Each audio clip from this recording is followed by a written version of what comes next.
कल्पना करो कि यही वह क्षण है जब तुम अपनी जिंदगी को टालना बंद करते हो और सच में शुरुआत करने का निर्णय लेते हो। न अपराध बोध से, न ही जल्दबाजी से, बल्कि स्पष्टता से। हर साल बहुत से लोग वही रस्म दोहराते हैं, वादे जो धीरे धीरे खो जाते हैं, सूचियां जो कभी पूरी नहीं होती, और हमेशा पीछे रह जाने की एक स्थायी भावना। लेकिन स्टोइक दर्शन एक अलग दृष्टि प्रस्तुत करता है। जीवन केवल तीव्र इच्छा से नहीं बदलता, बल्कि तब बदलता है जब तुम अपने भीतर की व्यवस्था करते हो और उद्देश्य के साथ कार्य करते हो। यह कोई नई फैशन नहीं है, बल्कि एक ऐसी शिक्षा है जिसने दार्शनिकों, नेताओं और आम लोगों का मार्गदर्शन किया है, जिन्होंने आंतरिक अराजकता छोड़कर दिन ब दिन चरित्र का निर्माण करना चुना। शायद तुम उस शांत असहजता को पहचानते हो, थका हुआ मन, दोहराई जाने वाली गलतियां, और यह न जानना कि शांति, फोकस और आत्म अनुशासन की खोज कहां से शुरू की जाए।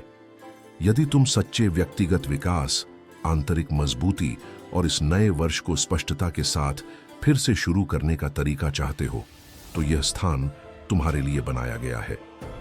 यहां हम वास्तविक जीवन में लागू होने वाले स्टोइक सिद्धांतों पर बात करेंगे। ऐसे सरल नियम जो व्यवस्था लाते हैं, मानसिक शोर को कम करते हैं और एक मजबूत आधार खड़ा करते हैं। ये खोखले भाषणों की बात नहीं है, बल्कि दिशा, अनुशासन और स्पष्टता पाने के लिए ठोस विचारों और व्यावहारिक साधनों की बात है। आगे बढ़ने से पहले मैं तुम्हें एक सरल लेकिन अर्थपूर्ण संकेत प्रस्तावित करता हूं। यदि यह संदेश तुमसे जुड़ता है तो टिप्पणियों में एक वाक्य लिखो जो व्यवस्था और जागरूकता के साथ नई शुरुआत करने के तुम्हारे निर्णय का प्रतिनिधित्व करे। इसे चैनल के लिए नहीं, अपने लिए करो। लिखना एक आंतरिक प्रतिबद्धता को मुहर लगाने का तरीका है, यह याद दिलाने के लिए कि यह नई शुरुआत संयोग पर नहीं, बल्कि अभी से लिए गए सचेत निर्णयों पर निर्भर है। पहला कदम है ईमानदारी से अपने शुरुआती बिंदु को स्वीकार करना। लक्ष्यों, आदतों या इस वर्ष को अपनी जिंदगी का सबसे अच्छा वर्ष बनाने की बात करने से पहले एक अनिवार्य कार्य है अपनी वास्तविकता को बिना फिल्टर, बिना बहाने और बिना आत्मछल के देखना। बहुत से लोग प्रेरणा की कमी से नहीं, बल्कि खुद को जैसा है वैसा देखने से बचने के कारण असफल होते हैं।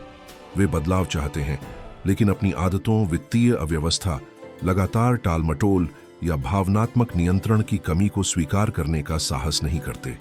फिर वे पूछते हैं कि कुछ भी आगे क्यों नहीं बढ़ता। इस विषय में स्टोइकवाद सीधा है। जिसे तुम देखने से इनकार करते हो, उसे तुम दिशा नहीं दे सकते। परिवर्तन स्पष्टता से शुरू होता है और उसके बिना कोई बदलाव संभव नहीं। जांचो कि तुम अपना समय कैसे उपयोग करते हो। जब कोई नहीं देख रहा होता, तब तुम क्या करते हो? तुम्हारे घंटे किसमें खर्च होते हैं और हर दिन तुम किन विचारों को पोषित करते हो? यह दैनिक समीक्षा स्टोइकों के लिए एक आवश्यक अभ्यास थी, दंड के रूप में नहीं, बल्कि जागने के एक तरीके के रूप में। मार्कस ऑरेलियस यह नहीं पूछते थे कि वे क्या बनना चाहते हैं, बल्कि यह कि क्या वे वर्तमान में अपने सिद्धांतों के अनुसार जी रहे हैं। हिम्मत करके एक और बात तय करो जिसे लगभग कोई देखना नहीं चाहता। यदि तुम नहीं बदलते तो तुम किस भविष्य को चुन रहे हो? यह निराशावाद नहीं, स्पष्टता है। कर्ज में फंसी जिंदगी, मानसिक भ्रम, अनियंत्रित आवेग और उद्देश्य के बिना गुजरते वर्षों की कल्पना करो। उस रास्ते का भार महसूस होने दो, डर में गिरने के लिए नहीं, बल्कि एक स्पष्ट आंतरिक सीमा तय करने के लिए। वहीं से जागरूकता और निर्णय के साथ सच्चा परिवर्तन शुरू होता है। मानव मस्तिष्क आनंद की तुलना में दर्द पर कहीं अधिक तीव्र प्रतिक्रिया देता है, और इसी कारण यह स्पष्ट छवि कि तुम क्या नहीं जीना चाहते किसी भी प्रेरक वाक्य से अधिक प्रभावी होती है। बात सफलता की कल्पना करने की नहीं है, बल्कि इस पर दृढ़ निर्णय लेने की है कि अपनी जिंदगी में तुम अब क्या स्वीकार नहीं करोगे। अनुशासन क्षणिक उत्साह से पैदा नहीं होता। यह तब जन्म लेता है जब तुम सचेत रूप से एक खाली या साधारण अस्तित्व को अस्वीकार करते हो। वास्तविक आत्मनियंत्रण तब शुरू होता है जब तुम एक स्पष्ट सीमा तय करते हो और बिना आंतरिक सौदेबाजी के उसका सम्मान करते हो। मानसिक स्पष्टता तब नहीं आती जब सब कुछ सुलझ चुका हो, बल्कि तब आती है जब तुम भागना बंद करते हो और अपनी वास्तविकता को जैसा है वैसा देखते हो। अपने शुरुआती बिंदु को पहचानना साहस का कार्य है। इसका अर्थ है आत्मछल छोड़ना, आदर्श परिस्थितियों की प्रतीक्षा बंद करना और अपनी जिंदगी की पूरी जिम्मेदारी लेना। यही सिद्धांत स्टोइकवाद और सच्चे व्यक्तिगत विकास दोनों का केंद्र है। आगे बढ़ने से पहले ठहरो और देखो, क्योंकि केवल वही व्यक्ति जो ठीक ठीक जानता है कि वह कहाँ है, दृढ़ता और दिशा के साथ फिर से शुरुआत कर सकता है। दूसरा कदम है अपनी आवश्यक बुनियादों को मजबूत करना। यदि तुम सच में शून्य से शुरू करना चाहते हो और इस वर्ष को कुछ अलग बनाना चाहते हो, तो तुम्हें एक मूल सत्य समझना होगा। कोई भी ठोस जीवन कमजोर नींव पर नहीं बनता। ऐसा कभी नहीं हुआ। स्टोइक दर्शन इसे स्पष्ट रूप से कहता है, पहले आधार को सुदृढ़ करो, फिर बाकी सब खड़ा करो। यह आधार रोजमर्रा की चीजों में होता है जो तुम हर दिन करते हो, और यह 3 प्रमुख स्तंभों पर टिका होता है: तुम्हारा शरीर, तुम्हारा स्वास्थ्य और पैसे के साथ तुम्हारा संबंध। इनमें से कोई एक स्तंभ विफल हो जाए तो सब कुछ अस्थिर हो जाता है। तुम्हारी बड़ी आकांक्षाएं हो सकती है, लेकिन यदि तुम थके हुए जीते हो, खराब खाते हो और पैसा तुम्हारे निर्णयों पर हावी है, तो तुम्हारा मन उद्देश्य या विकास के बारे में नहीं सोचता, वह केवल जीवित रहने के बारे में सोचता है। एक सीधी सच्चाई है जिसमें कोई शॉर्टकट नहीं। ऊर्जा के बिना अनुशासन नहीं होता, इसलिए शरीर की देखभाल दिखावा नहीं, जिम्मेदारी है। उपेक्षित शरीर अंततः बोझ बन जाता है। व्यायाम दंड नहीं, जीवन के लिए प्रशिक्षण है। स्टोइक इसे अच्छी तरह जानते थे। शरीर वह उपकरण है जिसके माध्यम से चरित्र व्यक्त होता है। उसे मजबूत करके तुम इच्छा शक्ति, आत्मनियंत्रण और निरंतरता को भी प्रशिक्षित करते हो। परफेक्ट रूटीन की जरूरत नहीं, दैनिक निरंतरता की जरूरत है। स्वास्थ्य केवल गतिविधि से आगे जाता है। कम सोना, बिना ध्यान के खाना और तेज रफ्तार में जीना, इन सब की कीमत अंततः चुकानी पड़ती है। अच्छा खाना अपने प्रति सम्मान का एक रूप है। हर दैनिक चुनाव एक शांत संदेश है जो तुम खुद को भेजते हो। बौद्ध धर्म सजगता की बात करता है और स्टोइकवाद संयम की, लेकिन दोनों एक ही बात की ओर इशारा करते हैं। अपनी देखभाल करना कमजोरी नहीं, जीवन में लागू की गई बुद्धिमत्ता है। और फिर आता है पैसा, शायद बहुतों के लिए सबसे संवेदनशील विषय। वित्तीय अव्यवस्था निरंतर चिंता पैदा करती है। जब आर्थिक परेशानियां पीछा करती हैं तो मानसिक शांति नहीं रहती। अपने संसाधनों को संभालना तुम्हें भौतिकवादी नहीं बनाता, यह तुम्हें स्वतंत्र बनाता है। चुनने की स्वतंत्रता, ना कहने की स्वतंत्रता और स्पष्ट सोचने की स्वतंत्रता। वित्तीय अनुशासन आत्मनियंत्रण के सबसे गहरे रूपों में से एक है। इन स्तंभों की अनदेखी करना न तो बदकिस्मती है और न ही परिवेश की गलती, यह आत्मतोड्फोदेहा है। समस्या व्यवस्था की कमी है, सिस्टम की नहीं। और व्यवस्था जब सही तरह से समझी जाए तो शक्ति है। ताओवाद इसे सरल और स्पष्ट शब्दों में व्यक्त करता है, जब मूल बातें संतुलित होती हैं तो जीवन कम टकराव के साथ आगे बढ़ता है। यह कोई प्रेरणादायक संदेश या भावनात्मक वाक्य नहीं है, बल्कि एक व्यावहारिक निर्देश है। अपने शरीर को मजबूत करो, अपने स्वास्थ्य का ध्यान रखो और अपनी वित्तीय स्थिति में व्यवस्था लाओ। यहां तक कि उन दिनों में भी जब मन न हो। उसी शांत प्रयास में चरित्र गढ़ा जाता है और वहीं से वास्तविक मानसिक शक्ति जन्म लेती है। पहले स्थिरता आती है, फिर उद्देश्य। इसी तरह नई शुरुआत होती है और इसी तरह ऐसा वर्ष बनता है जो पहली कठिनाई में ही ढह नहीं जाता। तीसरी सीख उस स्थान की ओर इशारा करती है जिसे बहुत से लोग नजरअंदाज करना पसंद करते हैं। सबसे भारी जंजीरें बाहरी दुनिया में नहीं होती, वे मन में बनती हैं। तुम अपनी दिनचर्या व्यवस्थित कर सकते हो, अपनी आदतें सुधार सकते हो और अपने बाहरी जीवन को दिखावटी तौर पर क्रम में ला सकते हो। लेकिन यदि मानसिक अराजकता बनी रहती है तो तुम फिर भी फंसा हुआ महसूस करोगे। इसी कारण इतने लोग बार बार वही गलतियां दोहराते हैं। असली बेड़ियां दिखाई नहीं देती, वे तुम्हारे विचारों में रहती हैं। अपने रोजमर्रा को देखो, लगातार शोर, वह फोन जिसे तुम छोड़ नहीं पाते, बिना चेतावनी के उभरने वाली बेचैनी और विचारों की वह अंतहीन धारा जो रुकती नहीं। अधिकांश लोग चुनने के बजाय घटित हो रही चीजों पर प्रतिक्रिया करते हुए जीते हैं। यहीं एक सीधी सच्चाई सामने आती है। जो अपनी मन को नियंत्रित नहीं करता, अंततः वही मन उसे नियंत्रित करता है। इस बिंदु पर स्टोइकवाद स्पष्ट है। वास्तविक स्वतंत्रता दुनिया को नियंत्रित करने में नहीं, बल्कि स्वयं पर शासन करने में है। एपिक्टेटस ने इसे सटीक रूप से कहा था, घटनाएं नहीं, बल्कि उनकी हमारी व्याख्या हमें परेशान करती है। जब तक तुम इस आंतरिक प्रक्रिया में निपुण नहीं होते, कोई भी बाहरी व्यवस्था अस्थिर ही रहेगी। उत्तेजनाओं को कम करना एक महत्वपूर्ण कदम है। कम सोशल मीडिया, कम अनावश्यक शोर और कम बाहरी राय बिना फिल्टर के भीतर आने दो। हर विकर्षण तुम्हारे ध्यान को कमजोर करता है और ध्यान के बिना अनुशासन संभव नहीं। प्रतिदिन शांति के क्षण सुरक्षित रखो, अधिक सोचने के लिए नहीं, बल्कि मन को शांत करने के लिए। मौन खालीपन नहीं है, वह ऐसा स्थान है जहां स्पष्टता वापस आ सकती है। लिखना भी एक शक्तिशाली भूमिका निभाता है। जब तुम उन बातों को शब्दों में डालते हो जो तुम्हें बोझिल लगती हैं, तो भीतर व्यवस्था बननी शुरू हो जाती है। जहां व्यवस्था होती है, वहां स्वतंत्रता की अनुभूति जन्म लेती है।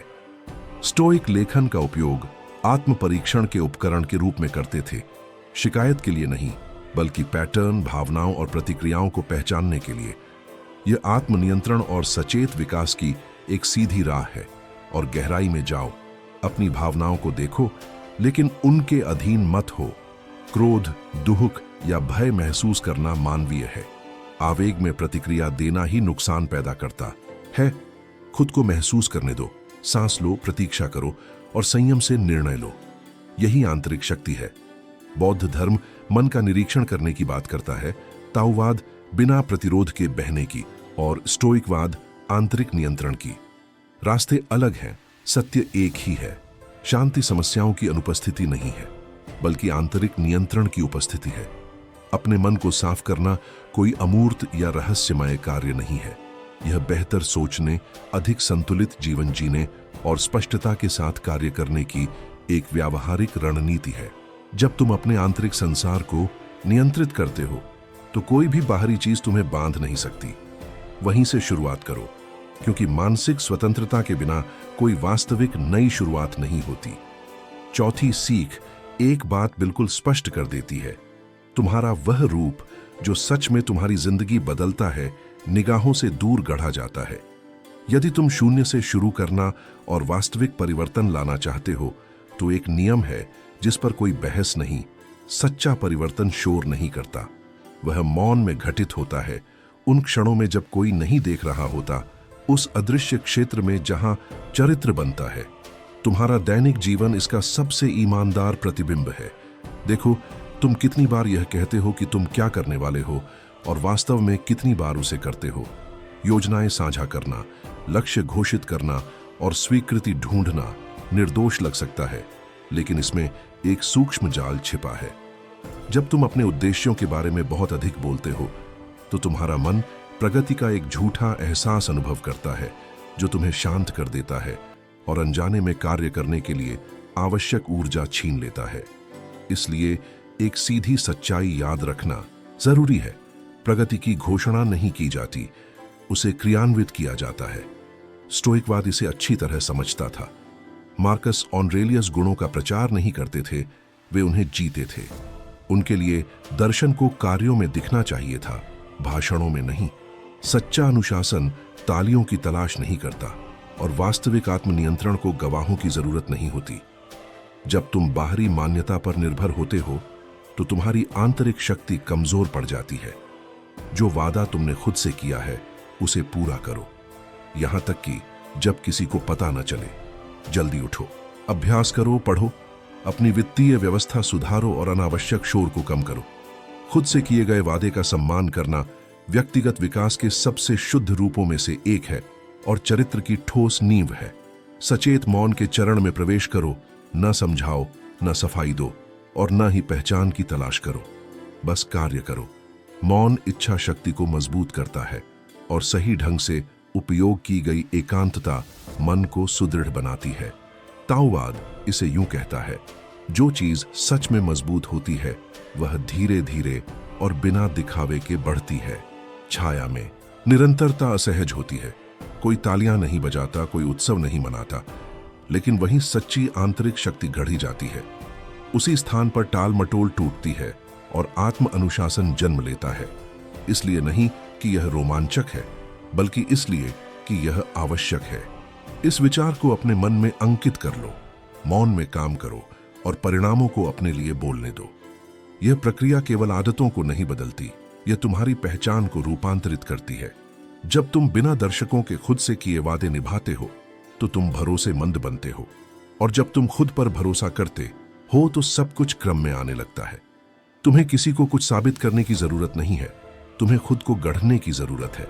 यह काम निगाहों से दूर होता है, उस शांत निरंतरता में जो समय के साथ तुम्हें पहचान से परे बदल देती है। 5वीं सीख विरक्ति की मुक्तिदायक शक्ति पर केंद्रित है।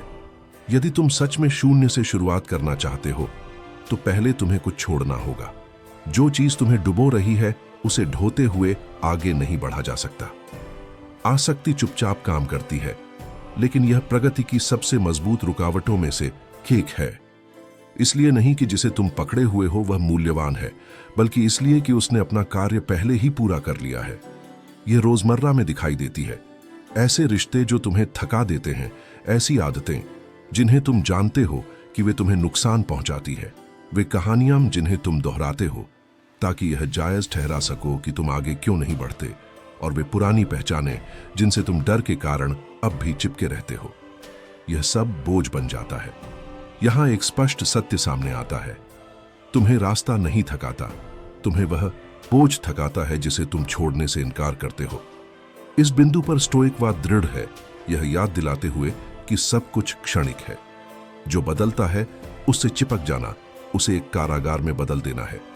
एपिक्टेटस ने इसे सरलता से सिखाया था। जब तुम छोड़ते हो तो तुम खोते नहीं, तुम उससे मुक्त होते हो जो अब तुम्हारा नहीं रहा। समस्या छोड़ने में नहीं है, समस्या जिद करने में है। छोटे कदमों से शुरुआत करो। एक ही ऐसी चीज पहचानो जो अब तुम्हारे काम नहीं आ रही है और उसे छोड़ दो। वह कोई आदत हो सकती है, कोई रिश्ता या कोई बहाना। सब कुछ एक साथ छोड़ने की कोशिश मत करो। विरक्ति एक कला है जिसे अभ्यास से सीखा जाता है, यह कोई क्षणिक आवेग नहीं है। हर सचेत त्याग तुम्हें ऊर्जा, एकाग्रता और मानसिक स्पष्टता लौटाता है। अधिकांश आसक्तियां डर से जन्म लेती हैं, अकेलेपन का डर, फिर से शुरुआत करने का डर, या यह न जानने का डर कि उसके बिना तुम कौन हो। लेकिन यहां एक विरोधाभास है। जितना अधिक तुम चिपकते हो उतना ही कम तुम खुद को पहचान पाते हो। चरित्र तब मजबूत होता है जब तुम सही को चुनते हो, भले ही वह पीड़ादायक हो।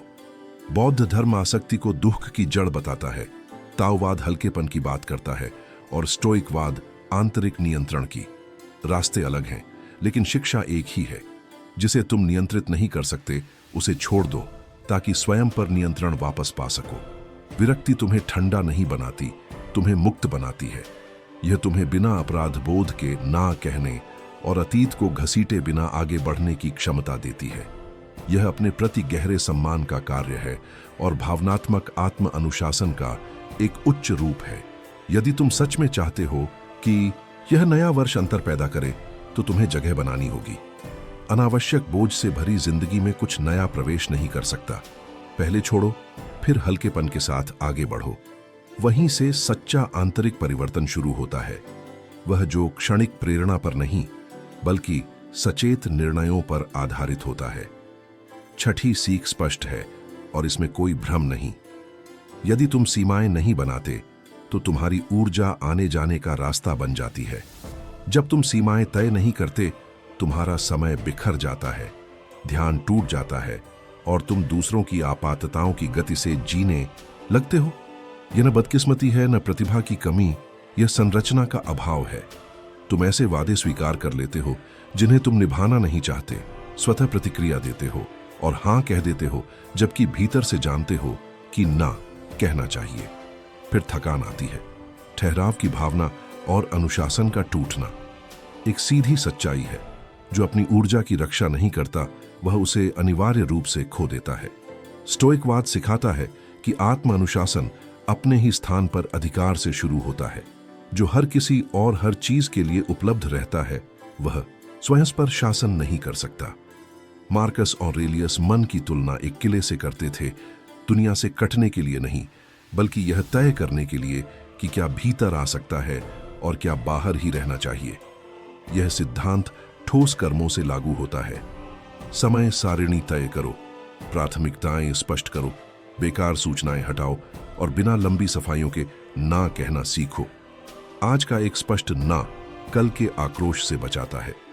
हर सही जगह रखी गई सीमा आत्मनियंत्रण और मानसिक व्यवस्था का कार्य है।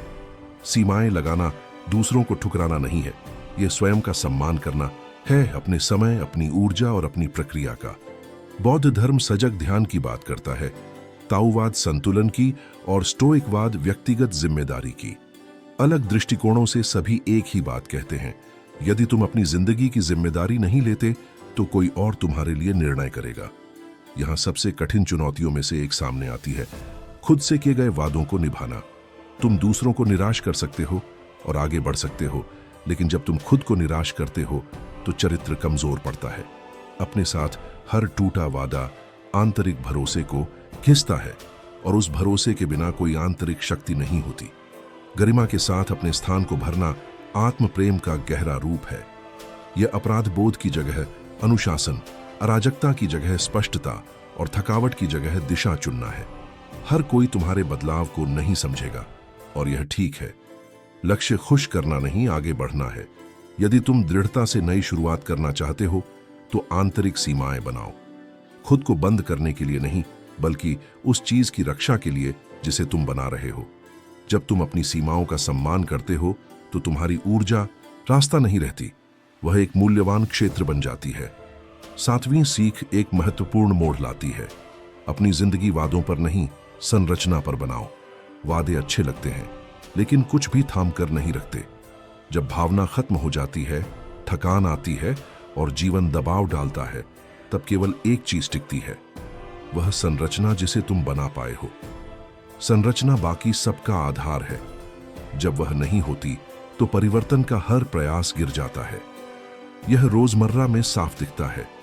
तुम साल की शुरुआत उत्साह से करते हो, खुद से कहते हो कि अब सब अलग होगा। आदतें बदलने, जल्दी उठने और अधिक अनुशासित होने का निर्णय लेते हो। कुछ दिन गुजरते हैं, एक कठिन हफ्ता आता है और सब बिखर जाता है। यह इच्छा शक्ति की कमी से नहीं होता, यह उस प्रणाली की कमी से होता है जो तुम्हारे निर्णयों को थाम सके। एक सीधी सच्चाई याद रखने लायक है, अनुशासन इस पर निर्भर नहीं करता कि तुम कैसा महसूस करते हो, यह इस पर निर्भर करता है कि तुम्हारी जिंदगी कितनी व्यवस्थित है। इस मामले में स्टोइकवाद दृढ़ है। आवेगों पर भरोसा मत करो, दिनचर्या पर भरोसा करो। स्टोइक प्रेरणा का इंतजार नहीं करते थे, वे इसलिए काम करते थे क्योंकि वह सही था। रोज का छोटा और निरंतर कर्म ही समय के साथ चरित्र गढ़ता है और भीतर को मजबूत करता है। मूल बातों से शुरुआत करो, स्पष्ट समय तय करो, निश्चित स्थान बनाओ और सरल कार्य चुनो जिन्हें तुम हर दिन दोहरा सको। तुम्हें परफेक्ट योजनाओं या जटिल तरीकों की जरूरत नहीं है। तुम्हें ऐसे सिस्टम चाहिए जो कठिन दिनों में भी काम करें। तय करो कि तुम्हारा दिन कब शुरू होता है, कब काम करते हो, कब आराम करते हो और कब रुकते हो। संरचना मानसिक घर्षण को कम करती है, अनावश्यक निर्णयों को बचाती है और स्पष्टता देती है। यह कठोरता नहीं, स्थिरता है। यही वह आधार है जो प्रेरणा के गायब होने पर भी तुम्हारे आत्म अनुशासन को संभाले रखता है। बौद्ध धर्म दैनिक अभ्यास की बात करता है, ताओवाद प्राकृतिक निरंतरता की और स्टोइकवाद आंतरिक व्यवस्था की। तीन अलग दृष्टिकोण एक ही सत्य की ओर इशारा करते हैं। व्यवस्था के बिना मन बिखर जाता है और जीवन खंडित हो जाता है। संरचना बनाना अपने प्रति सम्मान का कार्य है। यह खुद से कहना है कि मन न होने पर भी तुम खुद को संभाल सकते हो। यह वादों से मुखौटा सजाना छोड़कर वास्तविक आदतों से नींव मजबूत करना है।